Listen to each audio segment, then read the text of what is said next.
Good morning dear student. Good morning. क्या आवाज़ आ रही है? ओके, चलिए आज का क्लास हम लोग शुरू करते हैं एक क्वेश्चन के साथ। Find the total number of electron, proton and neutron. Find the total number of electron, proton and neutron in 4 gram methane. चलिए आज का क्लास हम लोग एक बहुत ही सिंपल प्रॉब्लम से स्टार्ट किए हैं। इसमें पूछा जा रहा है कि 4 ग्राम मीथेन के अंदर कितने इलेक्ट्रॉन, प्रोटॉन और न्यूट्रॉन होंगे। बच्चों, ऐसे क्वेश्चन को बनाने के लिए हमें सबसे पहले क्या करना पड़ता है कि ये जो वेट दे रखा है, इस वेट को आपको मोल में कन्वर्ट करना पड़ेगा। तो चलिए मोल में कन्वर्ट कर लेते हैं। मोल कितना हो जाएगा? 4/16। मोल में कन्वर्ट हम लोगों ने किया 4/16। 4/16 को हम लोग लिख सकते हैं 1/4। सबसे पहले हम लोगों ने क्या किया कि जो गिवन वेट था 4 ग्राम, उसको मोल में कन्वर्ट कर दिया। एक बार जब बच्चों मोल में कन्वर्ट हो जाए तो इसे आप नंबर ऑफ मॉलिक्यूल्स में कन्वर्ट कर लें। मॉलिक्यूल्स कितना हो जाएगा? मॉलिक्यूल्स हो जाएगा mole into Avogadro number. Mole into Avogadro number. बच्चों, जब मॉलिक्यूल्स के अंदर कन्वर्ट हो जाए, मॉलिक्यूल्स के अंदर, तो आप कंसीडर कीजिए कि अगर CH4 का एक मॉलिक्यूल होता तो इसमें कितने इलेक्ट्रॉन होते? एक मॉलिक्यूल अगर CH4 का होता तो इसमें कितने इलेक्ट्रॉन होते? तो हम लोग देख पा रहे हैं कि यहाँ से 6 मिल जाएगा और यहाँ से 1/4 मिल जाएगा, जो कि टोटल कितना हो जाएगा? 10 इलेक्ट्रॉन। एक मॉलिक्यूल के अंदर बच्चों कितने इलेक्ट्रॉन है? 10 इलेक्ट्रॉन। तो Na/4 मॉलिक्यूल्स के अंदर कितने इलेक्ट्रॉन हो जाएंगे? तो Na/4 इंटू 10, 4 इंटू 10, जिसे हम लोग देख पा रहे हैं कि ये कितना हो जाएगा? 2.5 Na इलेक्ट्रॉन। 2.5 Na इलेक्ट्रॉन देख पा रहे हो बच्चों? 2.5 Na इलेक्ट्रॉन। और हम लोग बच्चों जानते हैं कि न्यूट्रल मॉलिक्यूल के अंदर में जितना इलेक्ट्रॉन होता है उतना ही क्या होता है? प्रोटॉन। तो number of electron equals to क्या हो जाएगा? नंबर ऑफ प्रोटॉन, जो कि कितना हो जाएगा? 2.5 Na। प्रोटॉन भी कितना हो गया? 2.5 Na। और बच्चों, जब न्यूट्रॉन की बात किया जाए, नंबर ऑफ न्यूट्रॉन की, तो यहां से लिख सकते हो number of neutron. Number of neutron कितना हो जाएगा बच्चों? यहां से हम लोग देख पा रहे हैं कि एक मॉलिक्यूल अगर CH4 होगा, एक मॉलिक्यूल CH4 होगा, तो कार्बन के पास 6 न्यूट्रॉन हो जाएंगे और हाइड्रोजन के पास कितना न्यूट्रॉन होता है? 0। हाइड्रोजन के पास कितना न्यूट्रॉन होता है? तो 0। तो यहाँ से टोटल नंबर ऑफ न्यूट्रॉन मिल जाएगा Na/4 इंटू 6, जो कि कैंसिल करने पर हो जाएगा 1.5 Na न्यूट्रॉन। तो इस तरह से बच्चों हम लोगों ने यहाँ पर total number of electron, proton और न्यूट्रॉन को कैलकुलेट किया। इस तरह का क्वेश्चन बहुत ही कॉमन है, जो आए दिन एग्जाम में या फिर जनरल बेसिस पर क्वेश्चन पूछ लिए जाते हैं कि इसमें जो गिवन सब्सटेंस है उसमें नंबर ऑफ इलेक्ट्रॉन, प्रोटॉन और न्यूट्रॉन कितने होंगे। Take your time.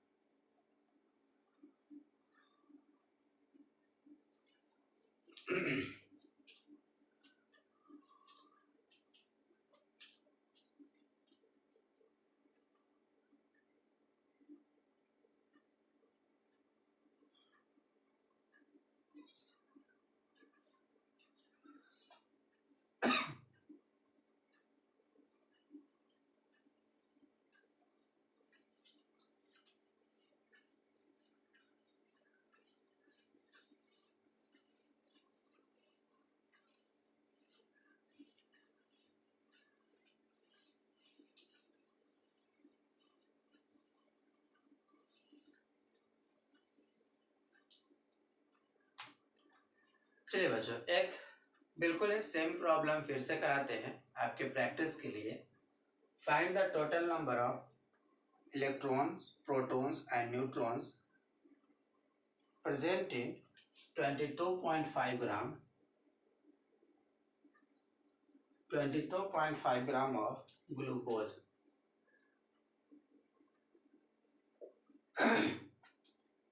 बिल्कुल सेम प्रॉब्लम जैसा अभी हम लोगों ने किया था। इलेक्ट्रॉन, प्रोटॉन और न्यूट्रॉन को कैलकुलेट करने के लिए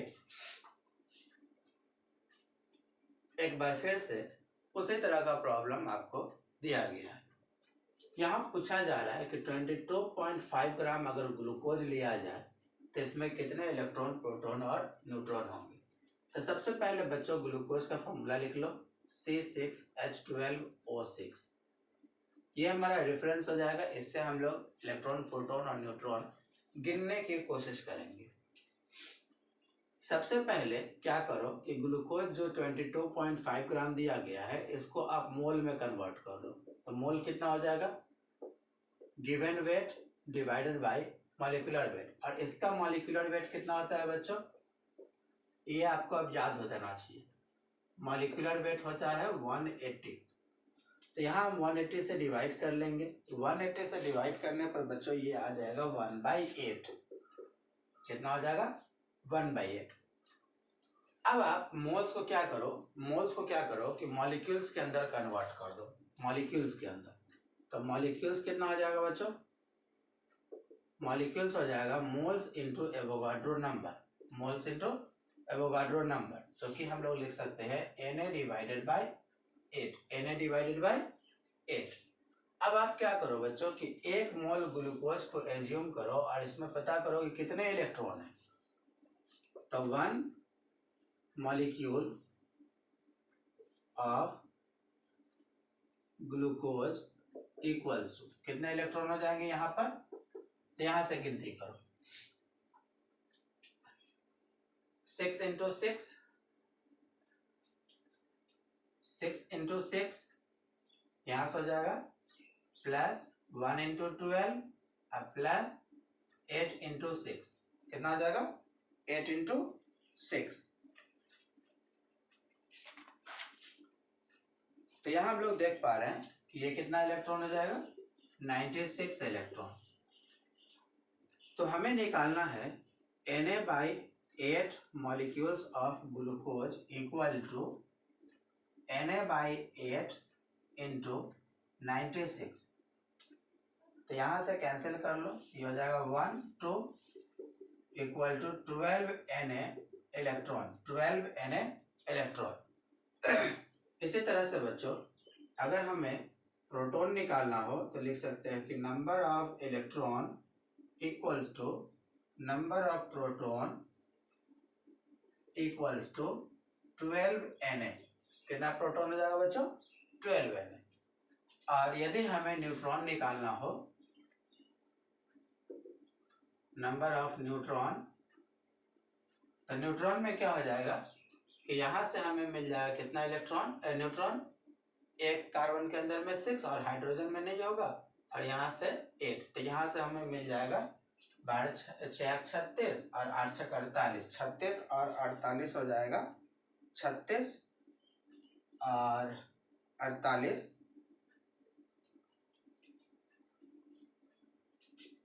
36 और 48 हो जाएगा, 8 6 14, 7 और 8, 84 न्यूट्रॉन।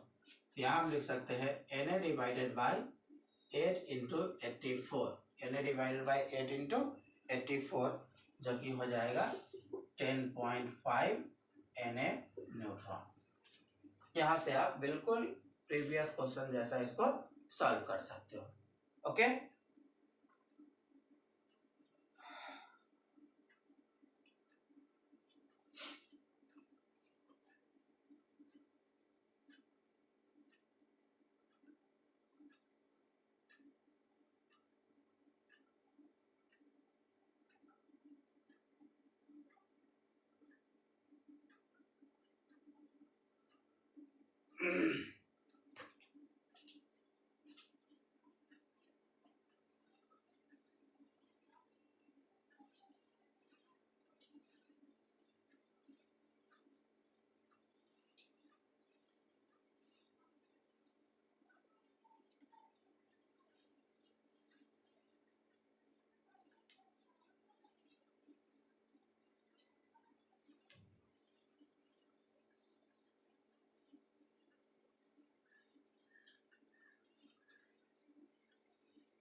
चलिए बच्चों, अब हम लोग बात कर लेते हैं एक नया टॉपिक एटॉमिक वेट के ऊपर।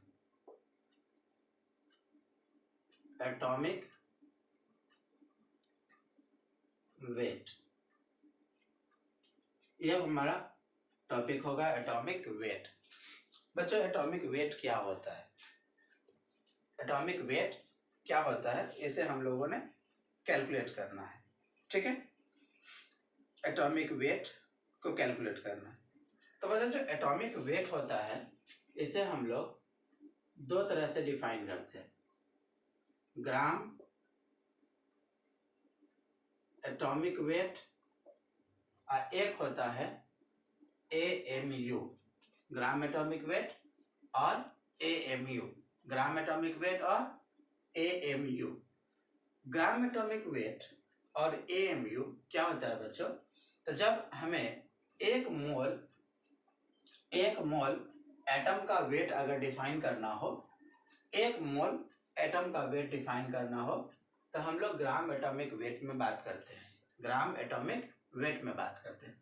और जब बच्चों हमने अगर एक एटम का वेट पता करना हो, एक एटम का वेट पता करना हो, तो हम लोग उसे AMU में रिप्रेजेंट करते हैं, ठीक है। AMU में रिप्रेजेंट करते हैं। तो AMU क्या होता है बच्चों? AMU होता है 1/12 into weight of 1 atom of carbon 12, weight of 1 atom of carbon 12 carbon 12, weight of 1 atom of carbon 12। इसी तरह से लिख सकते हैं 12 gram carbon equal to 12 divide by 12 equal to 1, 12 divide by 12 into equal to 1। और इसी तरह से लिख सकते हैं कि weight of 1 mole carbon equal to 12 gram, weight of 1 mole carbon equal to 12 gram, weight of 1 mole of carbon equal to 12 gram. और 1 मोल क्या हो जाएगा बच्चों? तो ये हो जाएगा weight of 1 Na atom of carbon, weight of 1 Na atom of carbon equal to, ये भी 12 ग्राम, क्योंकि एक मोल कार्बन को में कितने एटम होंगे? तो Na एटम होंगे। तो जितना वेट 1 मोल कार्बन का होगा उतना ही वेट 1 Na एटम कार्बन का भी होगा, ठीक है। तो यहां से अगर हम लोग लिख सकते हैं weight of 1 atom of carbon, weight of 1 atom of carbon, तो इसे लिखेंगे 12 divided by Na, 12 divided by Na, 12 divided by Na, 12 divided by Na, 12 divided by Na gram, 12 divided by Na ग्राम।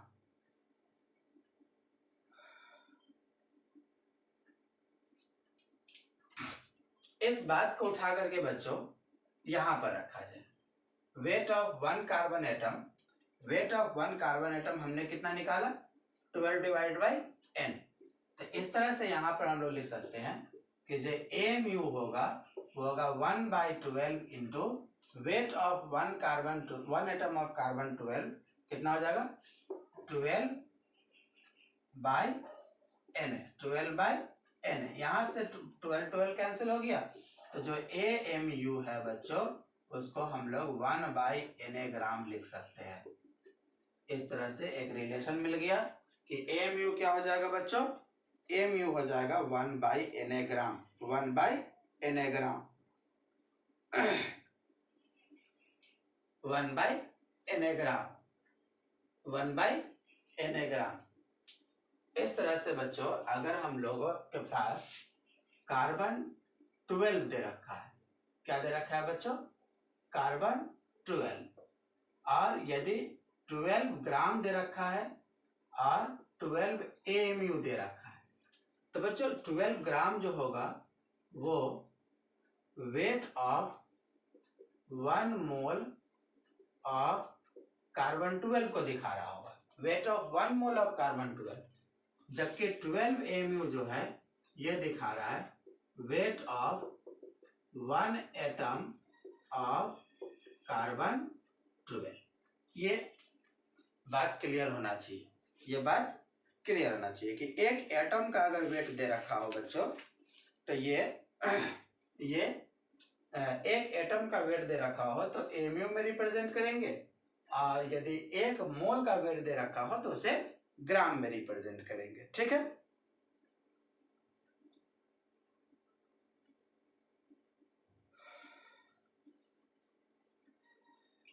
इस तरह से बच्चों अगर एक बात लिखा जाए कि weight of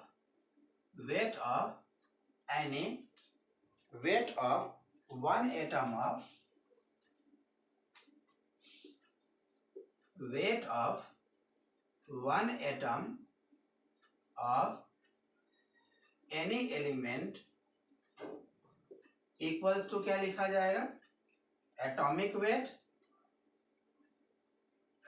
weight divided by n। ये रिलेशन हमने याद रखना है कि अगर किसी भी एलिमेंट के एक एटम का वेट अगर आपको निकालना हो, किसी भी एलिमेंट के एक एटम का वेट निकालना हो, तो उसके एटॉमिक वेट को आप क्या करोगे, Na से डिवाइड कर लोगे।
अब बच्चों थोड़ा सा बात कर लिया जाए मॉलिक्यूलर वेट के ऊपर।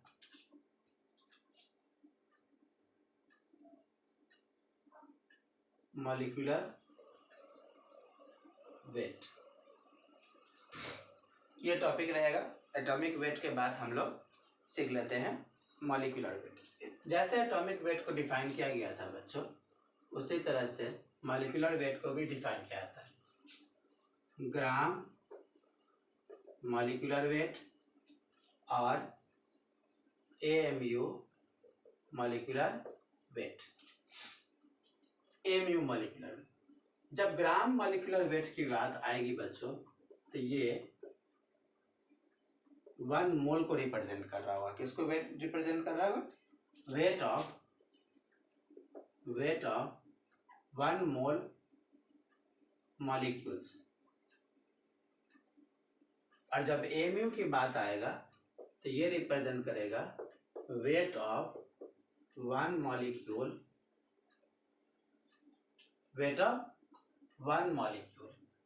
और ये कितने की रिप्रेजेंट कर रहा है, वेट ऑफ 1 मोल मॉलिक्यूल।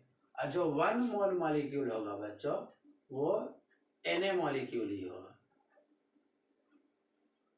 तो अगर Na मॉलिक्यूल्स की वेट की बात किया जा रहा है तो हमने उसे रिप्रेजेंट करना है ग्राम मॉलिक्यूलर वेट में। किसमें रिप्रेजेंट करना है बच्चों, ग्राम मॉलिक्यूलर वेट में। जबकि AMU मॉलिक्यूलर वेट की बात अगर होगी तो वहां पर कितने की बात किया जाएगा, 1 मॉलिक्यूल के।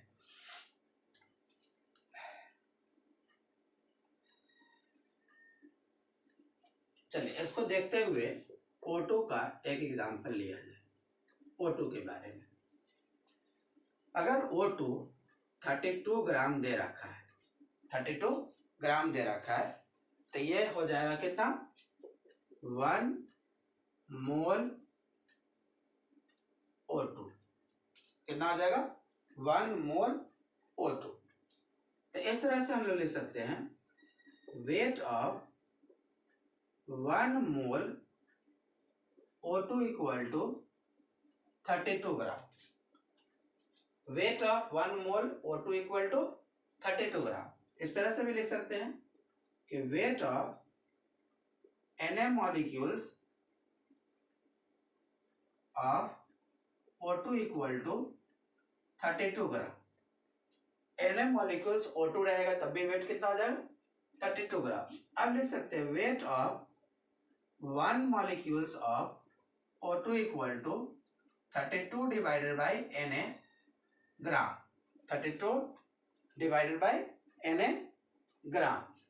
अब बच्चों थोड़ी देर पहले हम लोगों ने देखा था कि इस 32 को लिख सकते हैं 32 into 1 by Na gram, Na gram. अब 1 बाई Na ग्राम जो होता है यही क्या है बच्चों, AMU। तो इस तरह से इसे हम लोग लिख सकते हैं 32 AMU, 32 AMU। तो बच्चों यदि Na मॉलिक्यूल ऑफ ऑक्सीजन की बात किया जाए, Na मॉलिक्यूल्स ऑफ ऑक्सीजन की बात किया जाए तब तो 32 ग्राम होगा, लेकिन एक मॉलिक्यूल्स की वेट की बात किया जाए ऑक्सीजन में तो ये कितना हो जाएगा, 32 AMU, 32 AMU।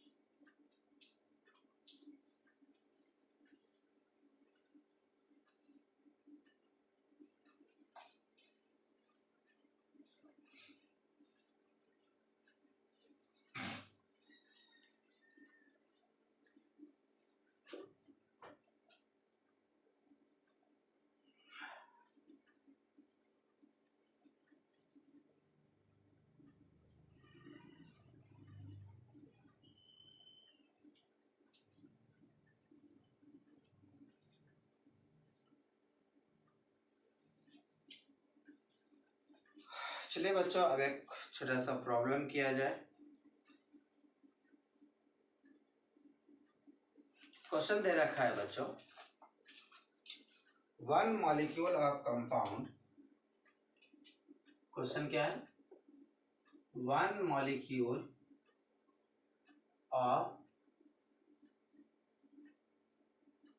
Molecule of compound contain 12 carbon atom, 12 carbon atom, 9 hydrogen atom, 3 oxygen atom, 3 oxygen atom, 1 nitrogen atom and 10 to the power minus 12 gram of other element,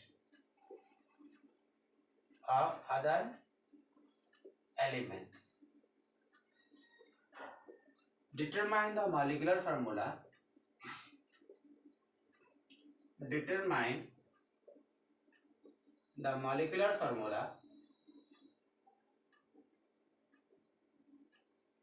molecular formula weight of the compound।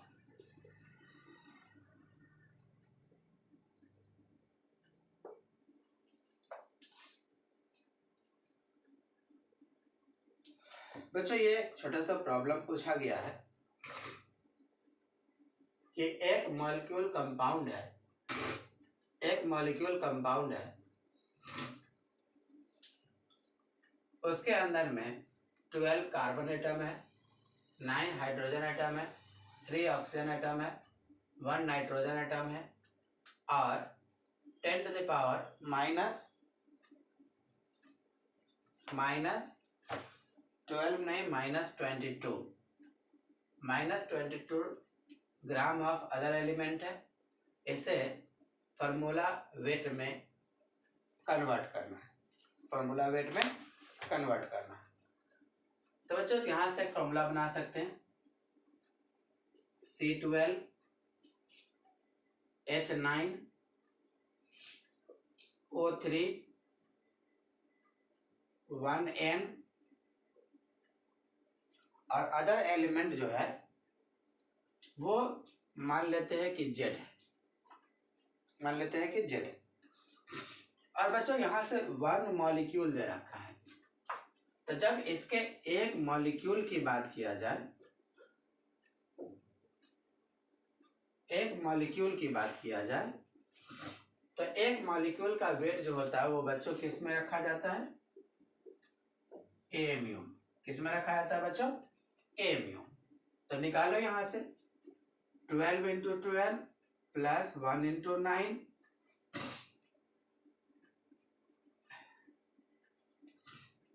Plus 16 into 3 plus 1 into 14 plus, इसका wait कैसे निकालोगे बच्चों, इसका wait कैसे निकालोगे, इसका wait कैसे निकालोगे? इसका वेट निकालने के लिए हम लिख सकते हैं 10 to the power -22 into Na, 10 to the power 22 into Na। और जो Na का वैल्यू है वो होता है कितना, 6.022 इंटू 10 टू द पावर 23। इन दोनों को रख के कैंसिल करोगे तो ये बच्चों आ जाएगा 60। कितना आ जाएगा, 60। इन सब को सॉल्व करने पर बच्चों हमें मिल जाएगा 275 AMU। कितना मिल जाएगा, 275 AMU।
नेक्स्ट क्वेश्चन लिखा जाए बच्चों,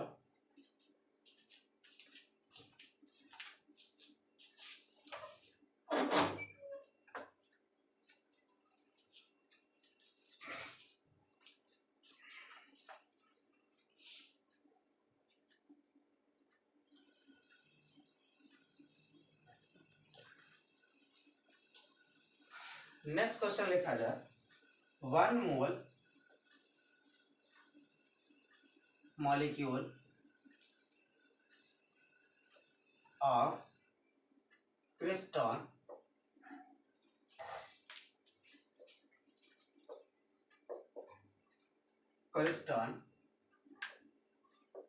contain 12 carbon atom. If the weight percent of carbon, if the weight percent of carbon in crystal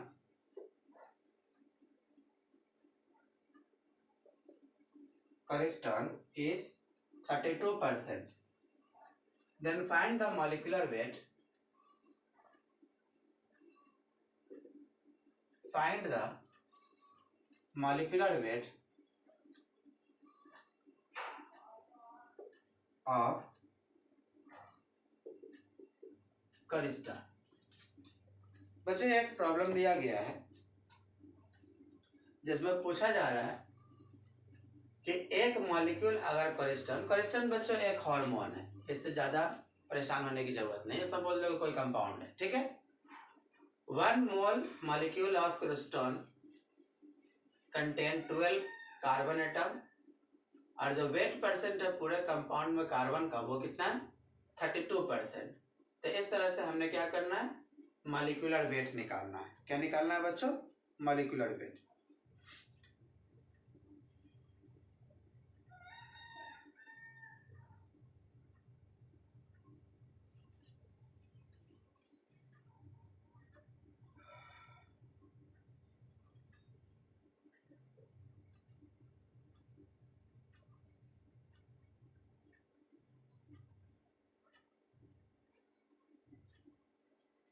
इसका सॉल्यूशन कैसे होगा बच्चों, तो यहाँ पर कार्बन कितना कहा गया 12। अदर एलिमेंट के बारे में कोई जानकारी नहीं है तो रहने दो, खाली छोड़ दो, अदर एलिमेंट नहीं मालूम है। बच्चों आप इसको क्या कर लो कि इसको कंसीडर कर लो कि ये कंपाउंड 100 ग्राम है, एज्यूम कर लो, क्योंकि परसेंटेज में दिया हुआ आप 100 ग्राम एज्यूम करके चल सकते हो। बच्चों सपोज करो कि ये कंपाउंड अगर 100 ग्राम हो तो मोल्स कितना हो जाएगा, मोल्स हो जाएगा 100 ग्राम डिवाइडेड बाय इस कंपाउंड का मॉलिक्यूलर वेट जो हमें फाइंड करना है, ठीक है। अब इस कंपाउंड में बच्चों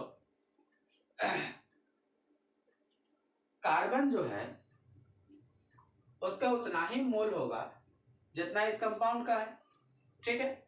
तो मोल्स ऑफ कार्बन कैसे लिख सकते हो, मोल्स ऑफ कार्बन लिख सकते हो 100 divided by m into 12, 100 divided by m into 12।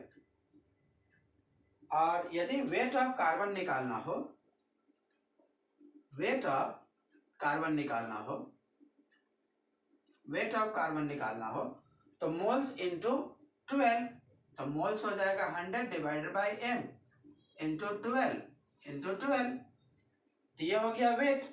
और ये जो वेट है वो बच्चों परसेंट में कितना दे रखा है 32, तो इसे हम लोग लिख सकते हैं according to question 100 divided by m into 12 equal to 32। यहाँ से हमने क्या करना है, m फाइंड कर लेना है, जो कि हो जाएगा 32 इंटू 100 इंटू 12 डिवाइडेड बाय 32। इसे सॉल्व कर लेंगे, m का बच्चों वैल्यू जो है वो हो जाएगा 450। तो इस कंपाउंड का मॉलिक्यूलर वेट कितना निकल गया बच्चों 450।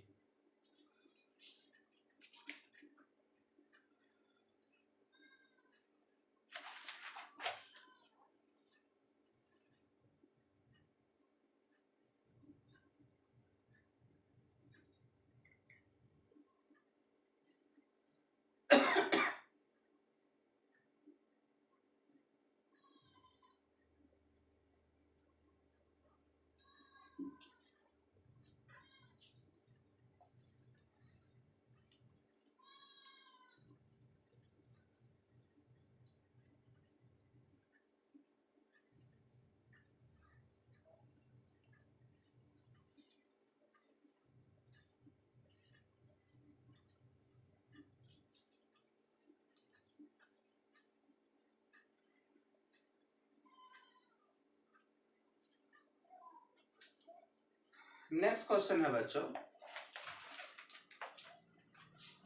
Insulin is a drug, insulin is a drug containing sulfur. If the weight percent of sulfur, if the weight percent of sulfur in insulin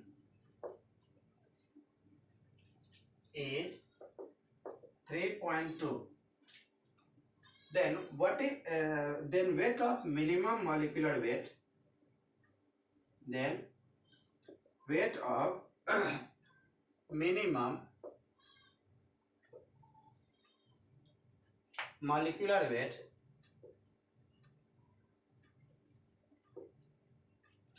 of insulin.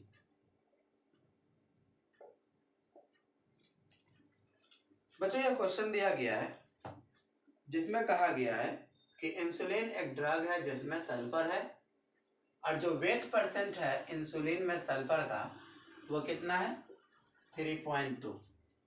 तो इंसुलिन के लिए मिनिमम मॉलिक्यूलर वेट आप पता कीजिए। ठीक है, तो बच्चों इंसुलिन का हमको फार्मूला पता नहीं है तो चलो, लेकिन ये मालूम है इनडायरेक्टली दिया गया है कि सल्फर उसमें है, सल्फर उसमें है। हमें क्या करना है बच्चों, मिनिमम मॉलिक्यूलर वेट पता करना। तो मिनिमम मॉलिक्यूलर वेट होगा तो कम से कम सल्फर तो एक एटम जरूर होगा और रेस्ट कौन सा एटम है हमें नहीं मालूम, हमने क्या करना है नहीं मालूम। तो एक बार फिर बच्चों ऐसे क्वेश्चन के लिए आप सल्फर को इस पूरे कंपाउंड को क्या करो 100 ग्राम एज्यूम कर लो। क्या करो 100 ग्राम एज्यूम कर लो। जैसे ही 100 ग्राम एज्यूम किए तो इसके मोल्स कितने हो जाएंगे बच्चों 100 डिवाइडेड बाय इंसुलिन का molecular weight, 100 divided bye insulin का मॉलिक्यूलर वेट। अब हमने क्या करना है बच्चों इसके मॉलिक्यूल्स की पता करना है।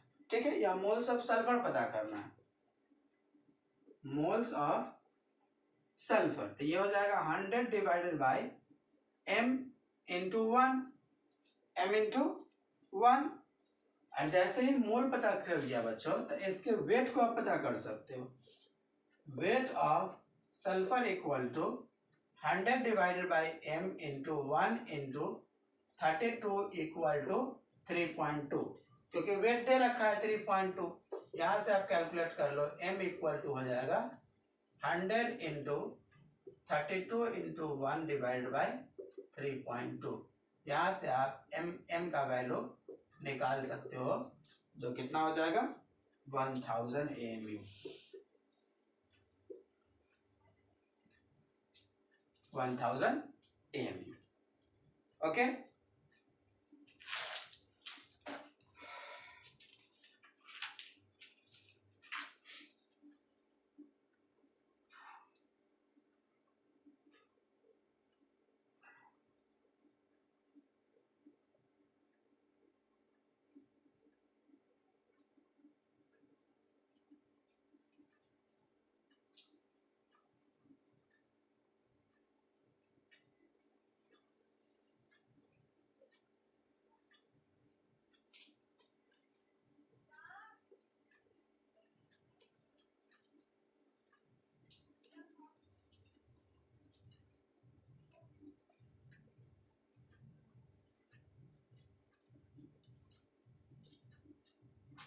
बच्चों एक और क्वेश्चन दिया गया है। एक कंपाउंड है C6H5 CH2 whole N Br3।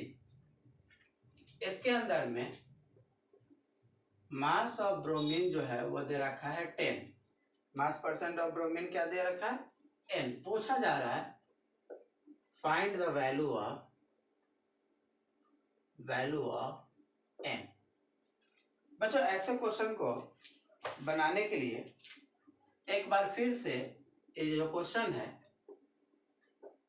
इसमें ये compound C6H5 CH2 whole N Br3 को आप क्या कर लो 100 ग्राम एज्यूम कर लो।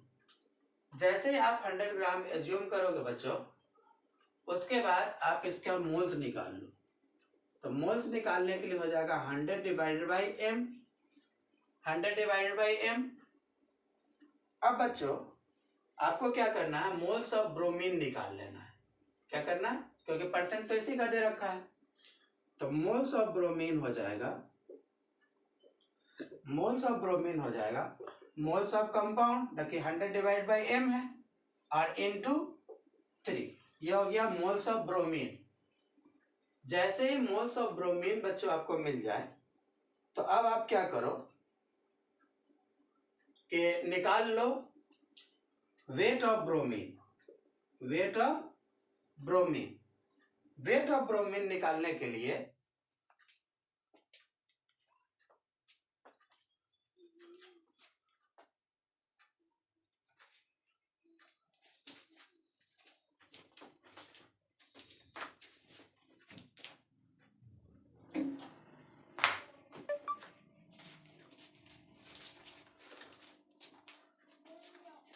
वेट ऑफ ब्रोमीन निकालने के लिए बच्चों आप क्या करो कि moles 100 divide by m into 3 और ब्रोमीन का वेट होता है 80।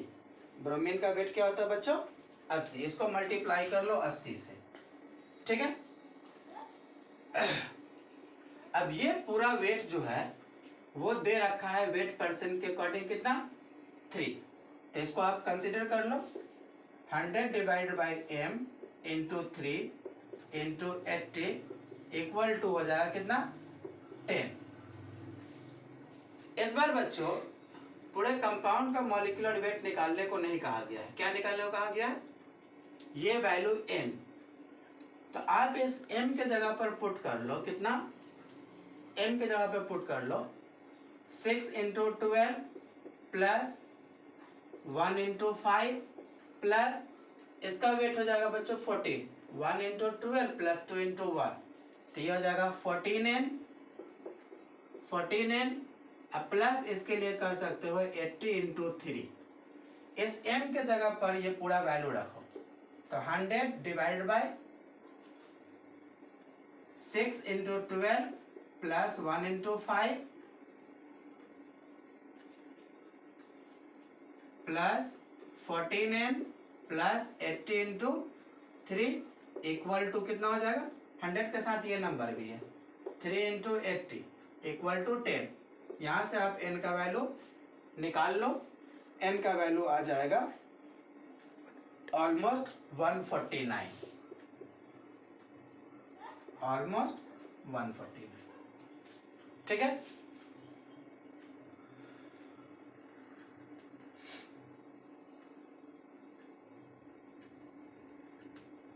तो आज का क्लास हम लोग यहीं पर रखते हैं। नेक्स्ट क्लास में हम लोग वेट परसेंट एम्पिरिकल फार्मूला जैसे टॉपिक के ऊपर बात करेंगे, ठीक है। तब तक के आप लोग चैनल को सब्सक्राइब कर लें और वीडियो को लाइक जरूर करें।